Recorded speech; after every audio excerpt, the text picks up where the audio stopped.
But anyway, this segment of the program is really for about, hopefully, an hour or so, 45 minutes from now.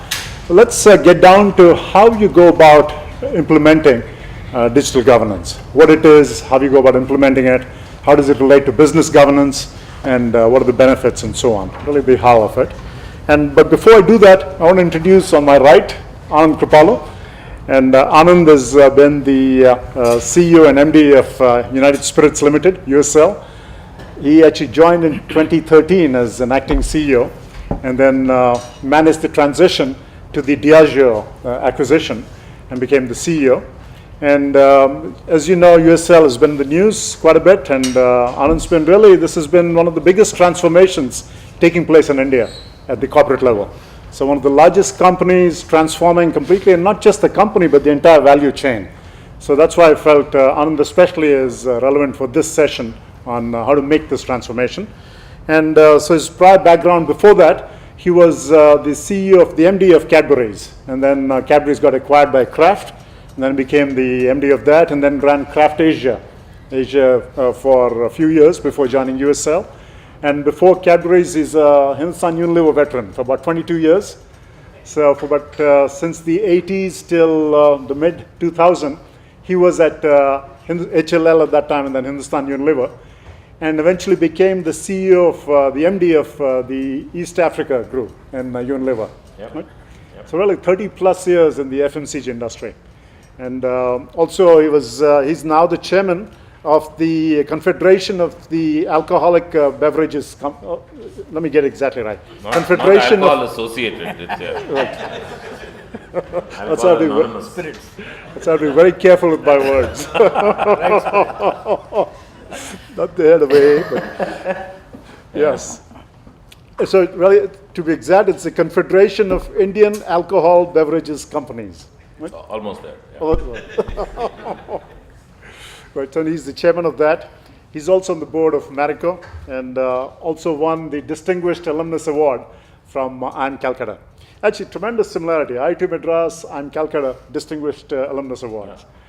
So that's Anand, and the reason I think I especially think Anand is relevant for this discussion, and what I especially admire about him, is this ability to think beyond the particular industry itself and try to bring about the change towards a purposeful business, a business that's responsible.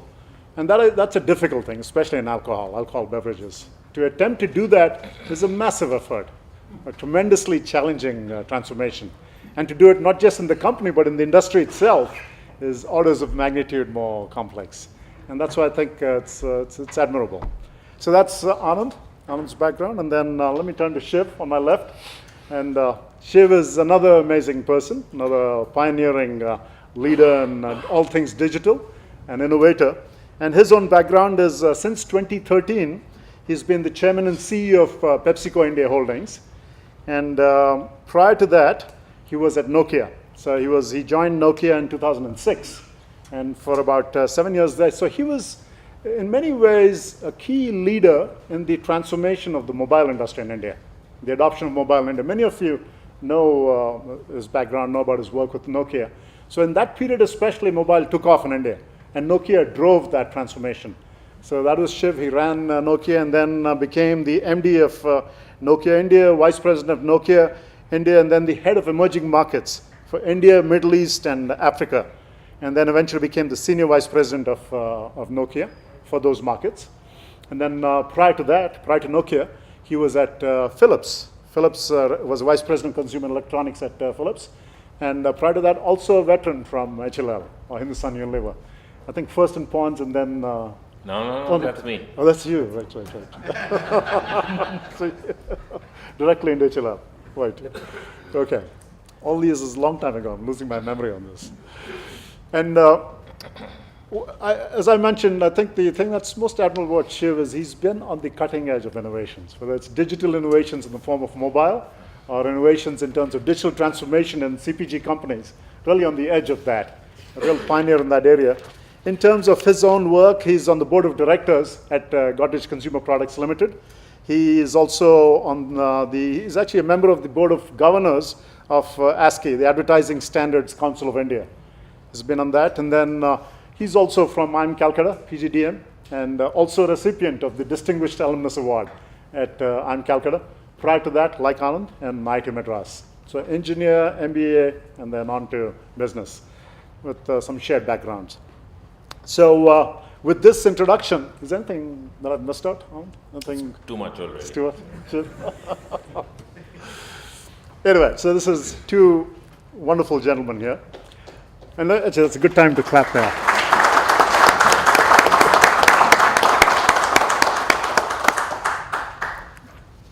So I'll try to make this interactive. And let me begin with first, what is, and maybe Anand, start with you, and then Shiv, right and left, and then we'll reverse. Anand, what's your sense of what business governance itself is? Before we talk of digital governance, Yeah. you need to be thinking of what in your mind is business governance all about? And I think it's a particularly relevant question, Ram, because it's something that really came front and center to me when I joined United Spirits. And this whole issue of governance, we were a legacy promoter-driven company. I'm sure many people have read enough about United Spirits and its history. When I came in with the acquisition of Diageo taking a controlling stake in United Spirits. And obviously, for Diageo, a company that is listed in the UK and in the US, governance obviously became, if you like, a minimum requirement to be able to do business thereafter.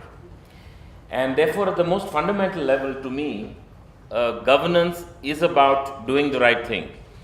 And I'll tell you, it might sound cliched and obvious, but when I joined the company that I joined, it was not the obvious thing to do, which is doing the right thing.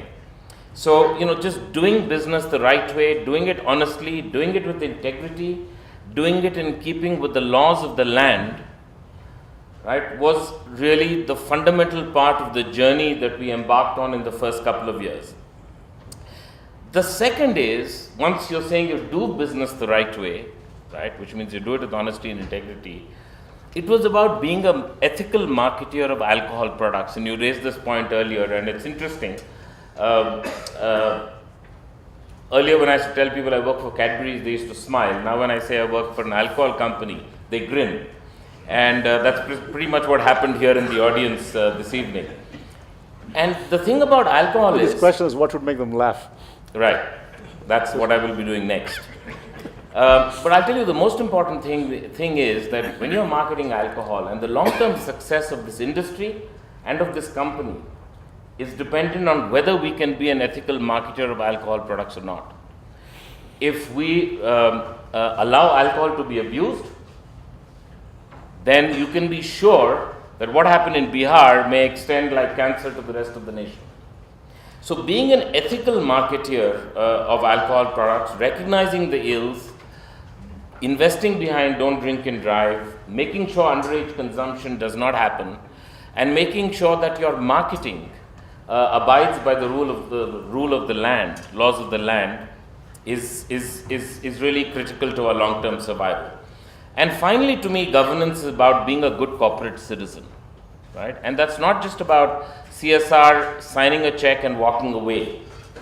It's about genuinely coexisting in synergy between the corporation, as we are in it, right, and the environment around us. So really, in a very simple way, that's what governance is to me. Okay, great. Shiv, what's your own sense of what business governance is? And then maybe the next question to it, how do you then extend it to digital governance? Okay. So thanks, Ram, for those lovely introductions. Good to be with Anand and you here. And in IIM Bangalore, wonderful place. So governance. So if you look at the most asked question on the internet or anywhere today is, why does this institution or company exist? The why of the company is far more important than what it does and how it does it. So why does the company exist is a very important question which every company is grappling with and trying to answer. One of the ways that companies try to address that is through a system called values. To say this company exists for this reason and it displays these values. Okay? Many values are common and many values are stated in pieces of paper and all kinds of things. But great companies are those companies which say this is a value I would die to uphold. Okay, that is what governance to me is, when you say this value is so deeply ingrained in me that I'd rather die, but I will not violate this value. Okay, there are lots of simple values like that. In a digital context, I would say that what Anand mentioned, you have to earn the trust of society, okay, and get a license almost every day. In a physical world, nobody really worried for decades. In a digital world, you need to earn that license to be part of society every morning. So every morning when I wake up at 6 o'clock, I look at all the commentary around my company. Okay, so you have to do that. If you don't do that, your license will expire very quickly. Next, moving to what does digital governance mean? I want to go back, and it's not far off. In 2005-06, when I joined my last company, Nokia, there were 80 million subscribers in this country. So imagine just about, less than 10% of people in this room would have had a phone if this conversation was in 2006. Just think about it. And the operator, which was Manoj Kohli of Airtel and Nokia, when we said this will go to 800 million or 900, we'll connect 80 to 900, nobody believed us. We said it will happen in our generation, and it's happened. The magnitude of it, I want to give you an analogy, which is before 2006, if I wanted to call Ramki, I would have to call a building. Now I call you. In 2006, if I wanted a service from the government or a company, I visited a building. Now the service visits me. Now, when you have a physical building with a security guard, with letters coming in, etc., governance is very easy because there's a track, you write it down, etc. It's very easy. It's simple. It needed more people. But today, with the multiplicity of equations going around and so many contacts, etc., suddenly digital governance is of completely different order. And I think one of the things we grapple with is it's hugely tectonic. There's technology which is happening on one side and governance which is coming on the other side. More and more issues are coming up as the world is trending digital. In, let's take 10 years ago, a typical CEO would be charged with maybe 10 measures. 10 measures he would do. Today, thanks to the digital world and digital governance, a CEO is charged of looking at least 60 variables, not one, 60. Okay, so everything that you do is monitored, everything that you do is measured, everything you do is commented upon in a digital world. Okay, that's the magnitude of digital governance. When you talk of a view from the top, that's what Anand will go through every morning. Okay, now that's a very different world which I don't believe our education prepared us for it. I see. Very interesting. Let me just to pick up that point, Anand. Yeah. So so in a sense, has digital governance become really a CEO issue now, a CEO and board issue in your mind? Not yet, right? If I look at my own company and the evolution of my own company, not yet. And I must say, while thinking about the panel discussion for today, I think it has started becoming more front and center about probably what more I need to do. Now, fortunately, I don't have as many KPIs as Shiv has. So I have a simpler business, I think, that I'm running over here. Just sell alcohol and then go to sleep. Because that's what the consumers go to sleep. No, but I'll tell you what's. I think to me what's happening is that earlier, we all grew up in an environment where controls, and I think Shiv's analogy was excellent, was kind of physical. There was a gatekeeper, there was a finance guy, there was a set of auditors who came, and governance was kind of very, what should I say? Yeah, it was like there was a gatekeeper who would make sure that things are governed. Right, and only if that gatekeeper did the job poorly, would you have a situation where tangible. It was very tangible and almost physical. Right. I think what's happening now is I think the touch points for our business is something that you just cannot control physically anymore. Right. And the touch points, and even though I would say we are at a very basic stage of evolution of our business from a digital standpoint, because fortunately, finally, you have to have that liquid to get the experience. But the relationship with customers, the fact that every employee is a consumer in their own right, and every employee is generating content, reading content, could be talking about the company with somebody else, and suddenly the touch points are becoming just huge, and it is no longer possible to do it in the way in which it was done before. I think when I look at the two boards that I'm on, the United Spirits board and the Marico board, where I've been on the board for 10 years, I think the discussions on digital are still pretty nascent. I see. Because these are brick and mortar FMCG companies selling oil or selling alcohol, as the case may be. Right. And I think most of us are not yet in the zone of transforming the business. We're more in the zone of saying, you have a basic business, how can I get a perspective of digital and what digital can do for me? Right, right. Okay, so we still have not, I think, made the leap into really being a digital business or reshaping our business or transforming our business, given the opportunities and challenges the digital environment actually throws up for us. Okay. So just to pick up on what Anand said.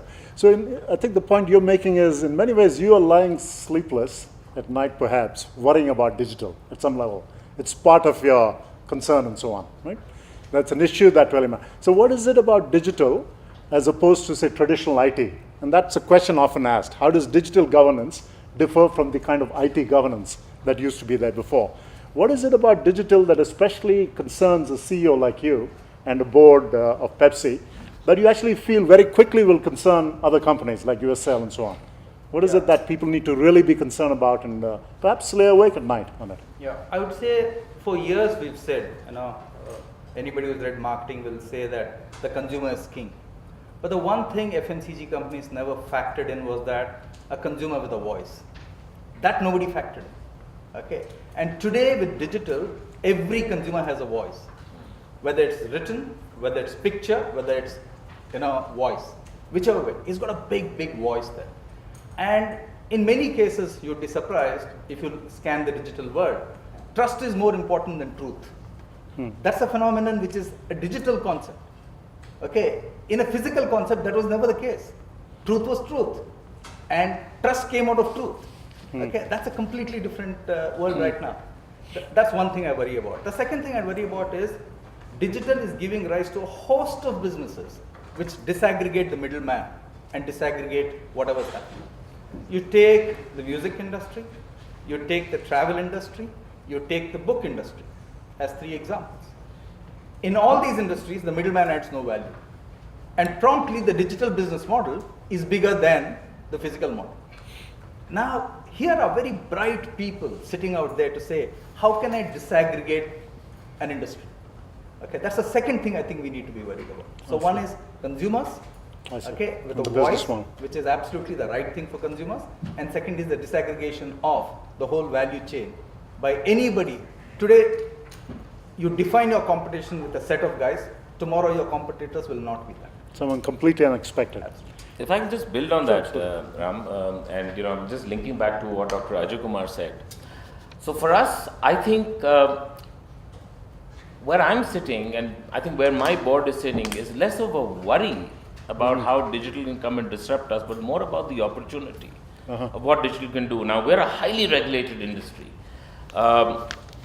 Doing alcohol in India is like doing it with 30 countries. Each state is completely different, not just in terms of the tax slabs, but in terms of the systems, processes, approvals, the way licenses are registered, the way ordering is done, and so on and so forth. And the reality is that our industry has not had the cleanest image, right? And that was a real consideration when I was joining this company. I think the one thing that can really clean up this industry, and therefore it's a big disappointment, and there was a question earlier in the evening about GST. Yeah. The biggest disappointment for me is that alcohol never got included in GST. Not because it was economically worthwhile, but because it was politically a challenge for many people to let somebody else have a complete trail all the way back. So the opportunity for me is if we were able to digitize the entire regulatory environment, the approval setting processes, the commercial interactions of ordering and collections, we would clean up this industry completely. And to me, I think what gives us sleepless nights is the fact that in so many states, it is just so manual, it is so archaic, that we are just not being able to see the value of this digital opportunity that is standing at the doorstep, actually. Very interesting. So in some ways, if you sort of combine this discussion, one is clearly the customers and how they respond to your products, and then the magnifier effect on that. The second is the business models. I guess you're also saying transparency is a key digital. Transparency, and everyone has access to the same information. That's a big change from the way governments have worked, or companies have worked for that matter, where, withholding information was what gave you power. Today it's just turned on its head, right? Right. And that's exactly what is needed, I think, with governments. Complete transparency, because that removes gratification of any kind. Sure. I build on what Anand is saying. Aadhaar, Mr. Ajay Kumar spoke about it. In my last role, I was involved with Aadhaar. We went with a biometric product to Nandan to do this. And I actually went to North Karnataka to see how they were doing it. One elderly gentleman, got everything, tabbed, etc., biometric. Then he started weeping. Okay, since I know Kannada, I asked him, why are you crying? He said, for the first time I realized that the government of India knows I exist. Otherwise, it was only my hamlet and maybe somebody else. Today, I have an identity thanks to Aadhaar. So many times when we talk digital, because a lot of us are left-brain people, we think rationally. The emotional part of digital is missing. Similarly, we went to many households in Raebareli district and gave free phones and said, let's see what happens. The first thing which happened was, and it's happening right now in India much more, the traditional family structure gets inverted. So no longer is the chief wage earner or the patriarch the number one. It's the person who knows digital and the person who really understands what to do with the phone. Right. And I remember when we did this in 2007, you won't believe this, Ram, people didn't know what the red and the green buttons meant. for. Because we who grew up in urban India, we know what a traffic light is. They've never seen a traffic light in their life, so they don't know what red and green is. We virtually had to teach people what red and green was. The other thing we realized, to our surprise, was that they were least bothered about what was happening in Delhi or New York, etc. They wanted to know what was happening in their hamlet. So who was the MP there? Who was the MLA there? Who was the MP in 1952 or whatever it was? It was completely local. So digital has a huge emotional quotient, and most important, digital is very, very local, contrary to popular belief that it's global. N equals 1. Yeah, very interesting. I'm going to switch tracks now from why digital, because this first part was really about why digital. How does it help business and why is it important, to the how of digital governance. Right? And so let me begin with, given that this is either already now a board level issue and a CEO level issue, or very shortly will become one, at least in terms of opportunity. So what is so as you go about, let's say your chief digital officer comes to you, or someone comes to you, your marketing officer, and says, look, this is important, digital is important. We need to do something about it. And I know at USL you have a CDO, chief digital officer. And so what's in your experience, what are the first things that a company should start thinking about as they begin to start thinking about digital on this journey? On this journey? So I think, the challenge is really conventional decision making in businesses has been about almost decisions that largely have a tangible return, which you can measure, and based on that you decide how much to invest.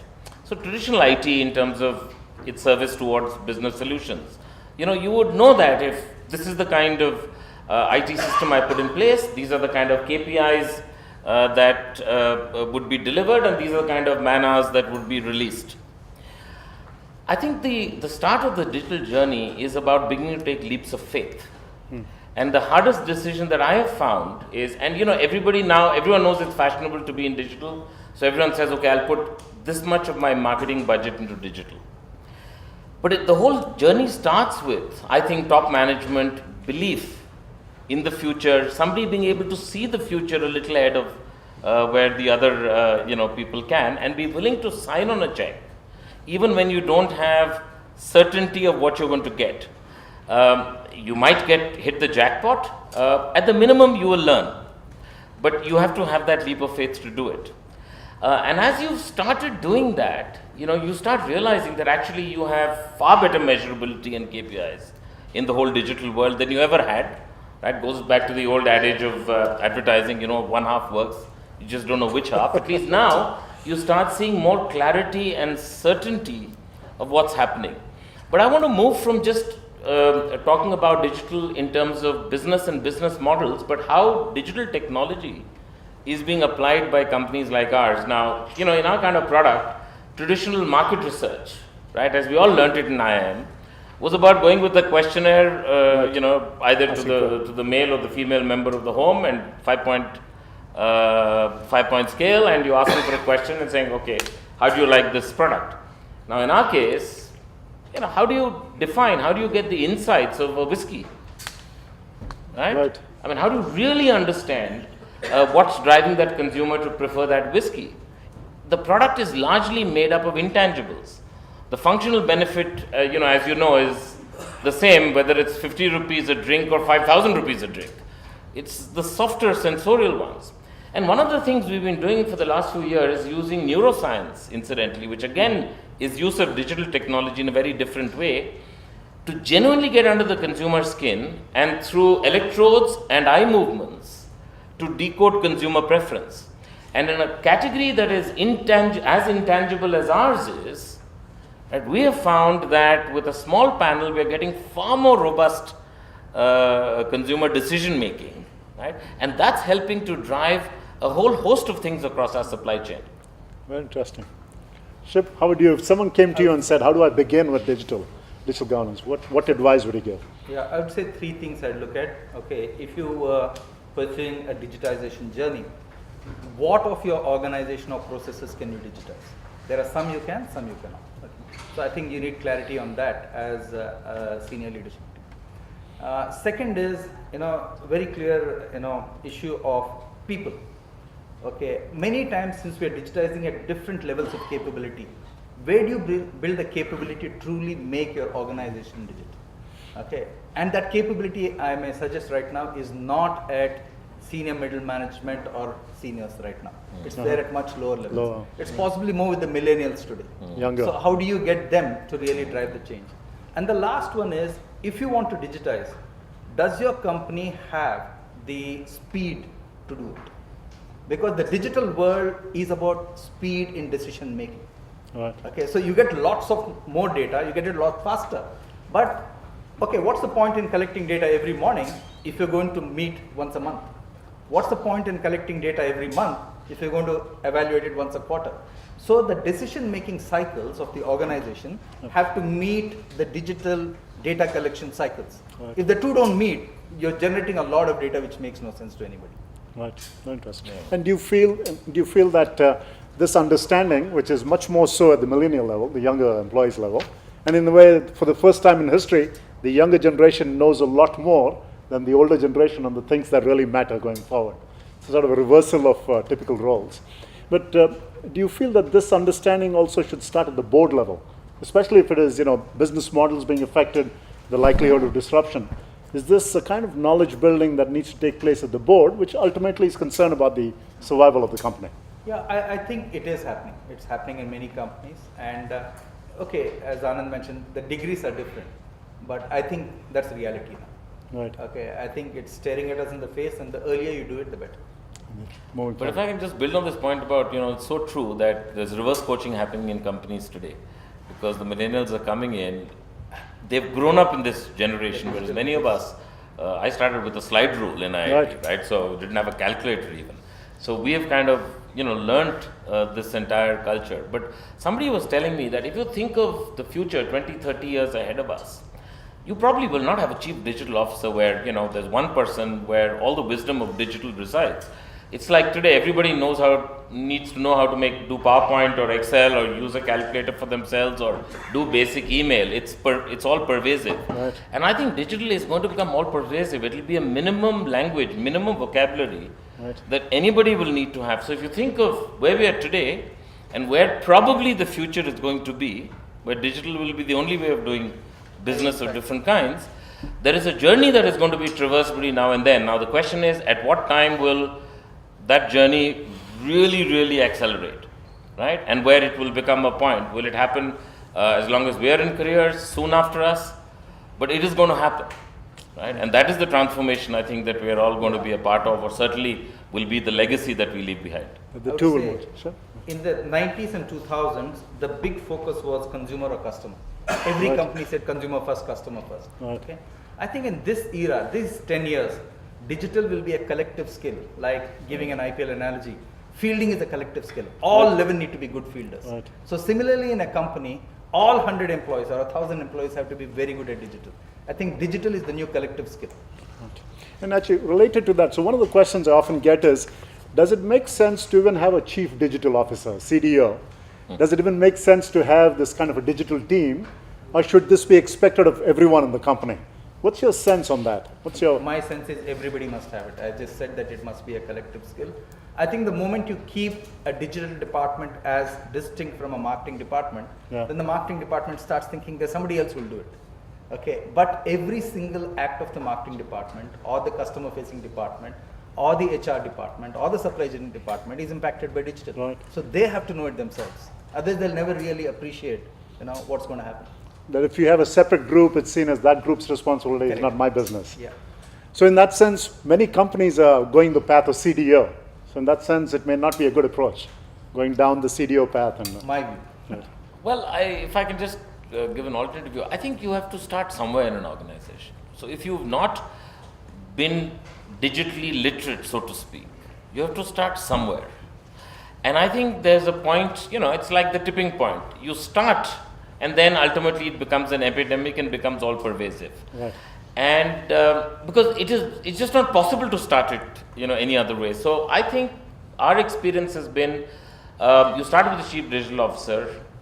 In the beginning, it reflects a certain leading edge capability that you're building, and it tends to focus more on the consumer, customer facing end of the business, and it's not looking really at holistic business models and opportunities, right?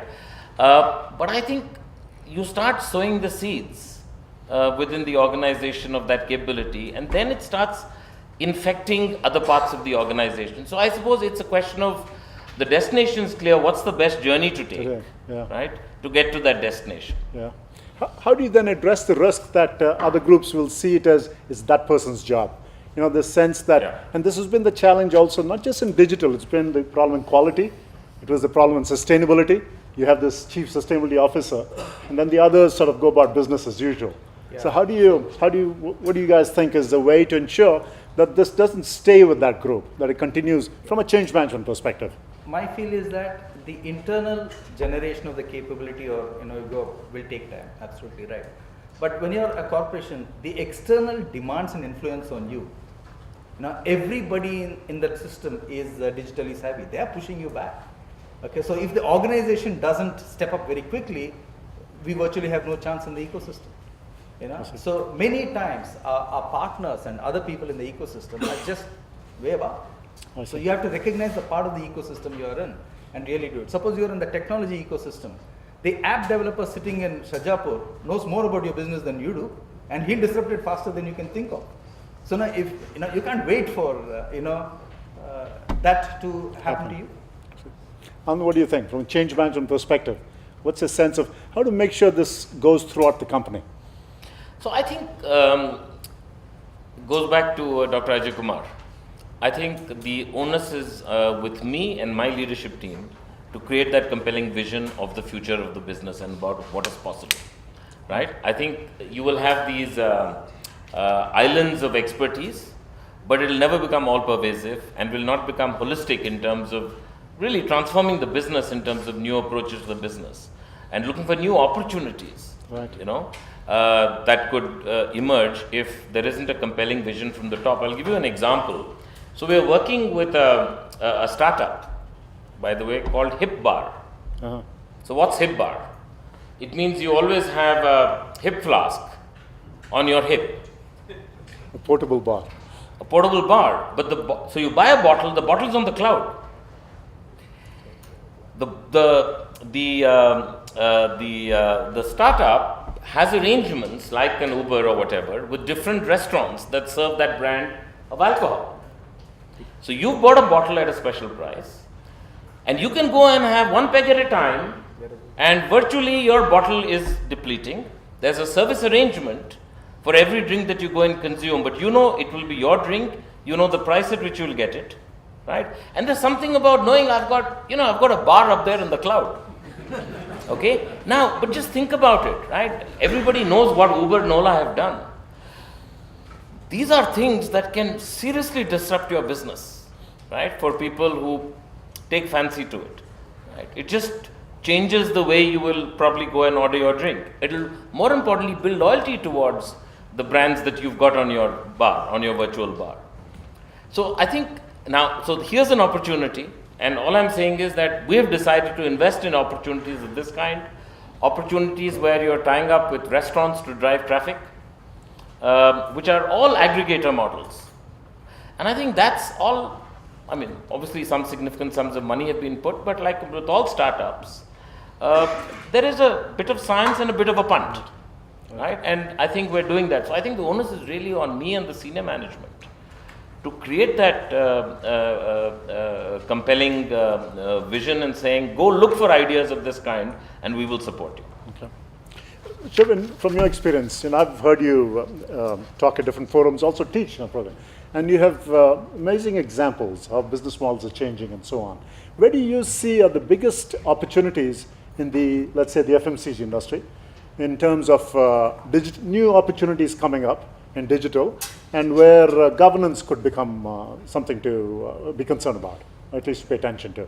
Maybe the opportunities for digital and where governance would play a role. Yeah, so if you see the FMCG industry, the big digital disruptions which FMCG industry used were, first was the radio, second was television, third was actually the barcode. The barcode ensured that you knew what was being shipped, where it was, and what the retailer was selling. And the fourth was credit cards, which again is the digital product, which ensured miles and loyalty and things like that. Those are the four big, if I were to think about it, the digital instruments of the past. Right. Okay, really big ones. Okay, but I think going forward, the biggest digital disruptor in my book is consumer voice. Okay, that I think is a huge disruptor. Okay, second is the way you deliver products and services to consumer. Okay, you have to deliver it at a great value. Just look at the Indian context after digital has happened in the last 10 years. The concept of a missed call today, we used to laugh about it. Today is a business. Right. It's a full-scale business. Right. You know, televisions use it, saying you're watching this program, give us a missed call, we'll call you back. You want to sample a new product, give us a missed call, we'll deliver this to you. Yeah. So the whole concept of a missed call has become a huge, digital business in itself in my book. So I think the whole area of recruitment will be disrupted. I see. Okay, like LinkedIn is possibly the best source of recruitment for most companies. So if you are an FMCG company, why won't you use LinkedIn? Okay, why would you use a traditional method of headhunting anymore? Okay, you won't do that at all. Okay, so that's the second place. I think the whole issue of marketplace in terms of sourcing, okay, where you get your product from, where you get your produce from at the best possible price. Okay, that's again a huge disruptive activity. I see. Okay, so I think those are some examples I would say of how digital would truly influence that business. Throughout the value chain. Yeah. So the question then comes up is, so given that there are these number of great opportunities, opportunities you pointed around, the opportunities you pointed out. So given that this is about governance, this whole meeting is about governance, so where does governance come in then? So we said governance is about decision making, it's about conforming, it's about the, being concerned about the business models that are disrupting. So what would you say is the role of governance, digital governance, given the slew of opportunities that companies have?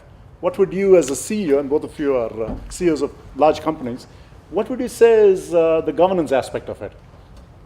Well, I think, so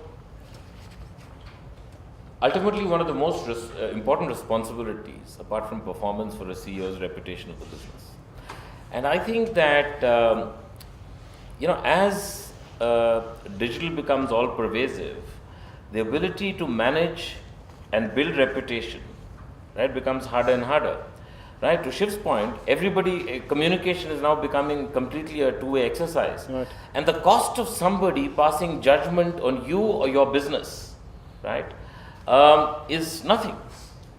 Now that was almost impossible to do with any scale and impact in the past. So I think the question is, all constituents of your business, which includes, not just employees who are under your direct control, but I think, the extended value chain in all directions that you deal with, how are you going to create reputation, image, and a relationship that is going to help you to protect and progress the reputation of your business?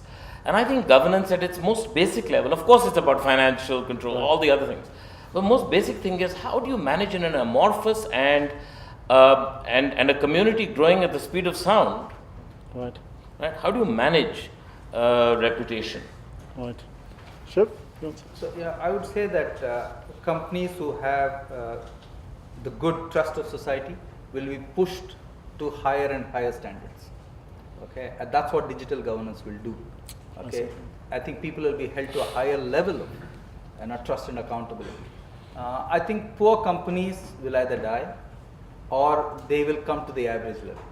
Okay, thanks to digital governance. I think the scrutiny will be so high that I think that's where the end point will be. I see. Very interesting. So anyway, both of you making the point that decision making itself has become very diffuse in this setting. Earlier, clear roles, clear responsibility. This problem comes, this department's role. But now, consumer voice is something that affects the entire company. Reputation affects the entire company. So in one sense, what's happening is governance will ensure that the future of business itself, not just digital, will become very amorphous in terms of decision making. The kinds of decisions made, who can make them, the decision structures will all change. The speed. Is that true? Yeah. That, So, see, in the past, in a company, we had structures because you had units of work being done. Right. Finance had to, this thing, you had depth in finance, you had depth in marketing, you had depth in sales, depth in other stuff. So we used to say that structure divides people, but people Right. unite structures. And that was the role of leadership, to provide the glue to unite the various silos in the organization and bring them together to a common purpose which the company had. Today, while structures are getting more and more divided, okay, I think technology and digital is unifying them far faster because the same information is now available. You don't need 20 photocopies or 30 cyclostyle machines in order for that information to go. At the drop of an email, everybody has the same information.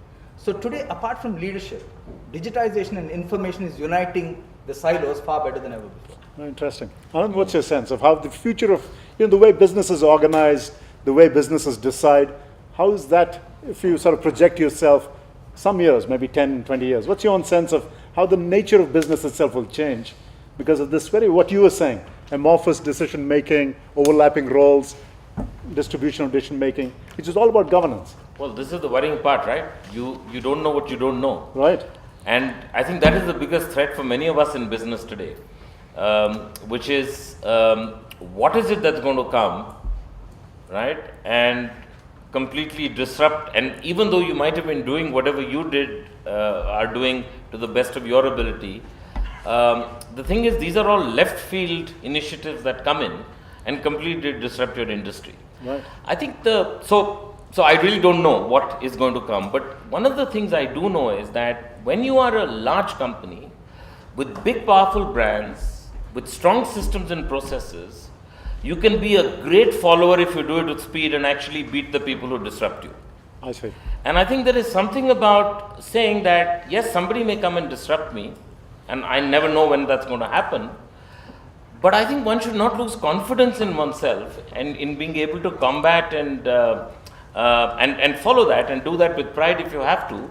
And because of the strengths that you have, right, which may not be the strengths of the startup, you might actually be able to go and do that better and not only protect your business but actually grow it in times to come. And I think that's some sense of security that I keep at the back of my mind. So fast follower with the Fast follow. So Shiv, as we now discuss this, so we started with nuts and bolts stuff, and now we've moved to, business itself is changing. In your mind, and you do a lot of reading in future of business, and you, from what I understand, read a couple of books a week on this, right? What's your sense of what would you say is the kind of business of the future that would be this resilient business or a business that's really digitally savvy? What would that business look and feel like in your mind? I don't know about digitally savvy. Very difficult to hazard a guess in terms of what type of companies will be there. Because if you look at the S&P 500 or Fortune 500, 1/3 of companies disappear every 10 years. Right. So very difficult to guess. Right. And my ex-company, nobody thought that we'd ever, go away, right? Okay. So I'm a living example of that. So the key thing I would say is, what qualities are required for a company to stay, the long haul. I think if you look at the history of companies, a lot of people study why companies are successful. Very few people study why companies fail. Fair. And the two factors which some professors put out on why companies fail is number one, arrogant leadership. Right. And number two, ability or inability of the organization to learn and unlearn. Right. So the learning agility is far more important, and learning agility leads to strategic agility. Okay, it's not about strategy, but being agile about your strategy. So I think that is what will determine success of the future. Right. To be able to respond. Yeah. And if I can just build on that, we've all grown up with this concept of your business must have a strategic plan. A strategic plan must be 3 to 5 years, right? And this is how you decide your priorities for a business, right? And this is how you set your goals for the business. I think that is fundamentally changing and changing again at great speed, because the need, I think you do need to have strategic thinking, but the ability to be agile and structured at the same time. I've found very few people who can do strategic and lateral thinking at the same time. And I think that is the dexterity that you need, right, in today's environment, where you need to have a strategic plan, but also have, the humility to be able to change it, question it, right, and if at times follow somebody else, if they have a better idea than yours, than the way we would do it in the past. Very interesting. And both of you brought up humility. And as you know, in the good to great research that was done, this is called as exactly level 5 leadership. In fact, the rarest leaders are the ones who are humble. Humility is the trait of level 5 leadership.